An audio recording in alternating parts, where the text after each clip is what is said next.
Good morning everyone. मागच्या lecture पासून आपण पुढे जातो. मागचं जे 37वं लेक्चर होतं, आता हे 38वं लेक्चर आहे आपलं.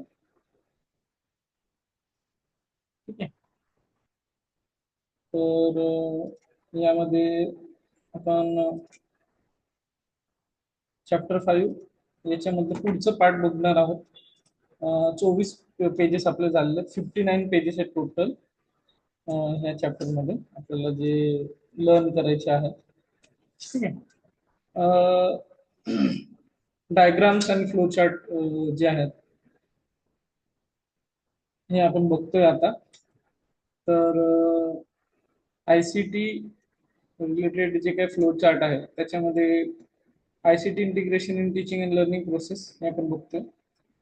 लर्निंग ऑब्जेक्टिव्ह सगळ्यात पहिल्यांदा तुम्ही लक्षात घ्यायचे, मग इन्स्ट्रक्शनल डिझाईन तयार करायचे, मग आयसीटी टूल सिलेक्शन करायचं आणि नंतर टीएल इंटरॅक्शन्स करून त्याचे असाइनमेंट घेऊन शेवटी लर्निंग आउटकम तयार करायचं. टिप काय आहे, any questions on a process draw a flow chart. जसं एखादा प्रश्न विचारला तर हा सिक्वेन्स टाईपचा प्रश्न तुम्हाला इथं विचारू शकतात. सिक्वेन्स SEQ आपण त्याला म्हणणार. सिक्वेन्स टाईपचा प्रश्न तुम्हाला इथं विचारू शकतात. नेक्स्ट, ई लर्निंग क्लासिफिकेशनची काय डायग्राम आहे. E learning synchronous video conference, asynchronous LMS, email आणि forums. Teacher role transformation model काय, इन्स्ट्रक्टर, फॅसिलिटर, मेंटर आणि लर्निंग ऍक्टिव्हिटी. हा सुद्धा प्रश्न तुम्हाला सिक्वेन्सिंग मध्ये विचारू शकतो. SEQ सिक्वेन्सिंग मध्ये हा प्रश्न तुम्हाला विचारू शकतो. पुढचा पॉइंट आहे हाऊ क्वेश्चन्स आर फ्रेम्ड. कशा पद्धतीचे प्रश्न विचारतात, तर या संदर्भाचा पॅटर्न आहे. कॉन्सेप्च्युअल डिस्टिंक्शन साठी प्रश्न विचारतात, म्हणजे LMS आणि VLE व्हर्च्युअल लर्निंग एन्व्हायरमेंट याच्याबद्दलचा प्रश्न विचारू शकतात. आयसीटी आणि IT बद्दल तुम्हाला प्रश्न विचारू शकतात. ई लर्निंग आणि ब्लेंडेड लर्निंग याच्यामधला फरक, याचे MCQ तुम्हाला विचारू शकतात. ऍप्लिकेशन बेस्ड म्हणजे कसं, teacher uses recorded video in classroom indirectly, अशा पद्धतीचे identify the model, answer flip classroom, अशा पद्धतीचे प्रश्न विचारू शकतात. असं रिझनिंगचे प्रश्न विचारू शकतात. Sequence steps in ICT integration, stages in e learning design हे सध्या विचारू शकतात. नंतर इम्पॉर्टंट एंटिटी की स्टेटमेंट्स काय, educational technology is a process oriented not a equipment oriented.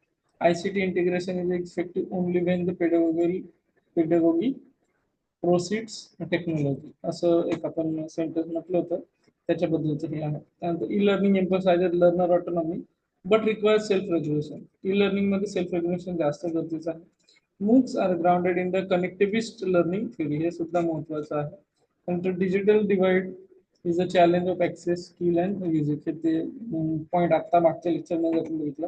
Technology does not replace the teacher, it redefines the teacher's role. हा तुम्हाला असं रिझल्ट मध्ये विचारू शकतो. हाय प्रोबेबल कुठले युनिट्स आहेत, LMS versus VLE, ICT abbreviation, synchronous asynchronous learning, MOOCs आणि connectivity.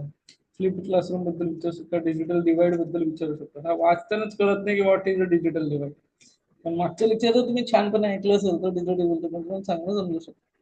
नंतर role of teacher in ICT era, काय टीचरचा रोल आहे.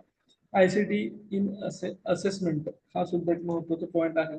नंतर इथिक्स आणि डिजिटल सिटीजनशिप हे कसे पॉईंट आहेत तसं.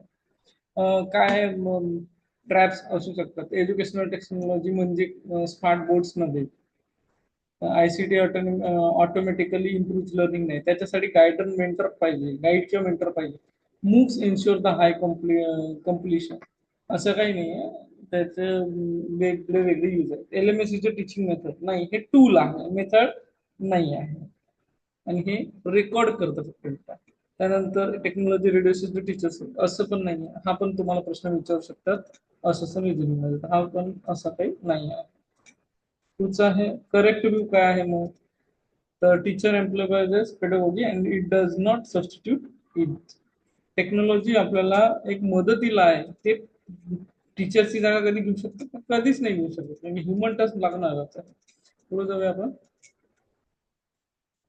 वन पेज मध्ये काय कॉन्सेप्च्युअल किंवा कुठल्या गोष्टी grounded in learning theory, constructivism, learner centred communication, ICT based, competency oriented, outcome focus, continuous आहे, असेसमेंट सारखे सारखे आपल्याला घ्यायचे असतात आणि त्या सोडवायचे असतात.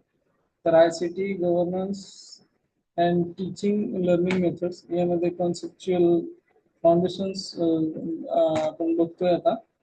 तर ICT गव्हर्नन्स म्हणजे काय, तर ICT गव्हर्नन्स म्हणजे e governance refers to the systemic use of information and communication technology by the institution to improve efficacy, enhance transparency, ensure accountability, facilitate participation, strengthen the decision making. एक एक शब्द समजून घ्या.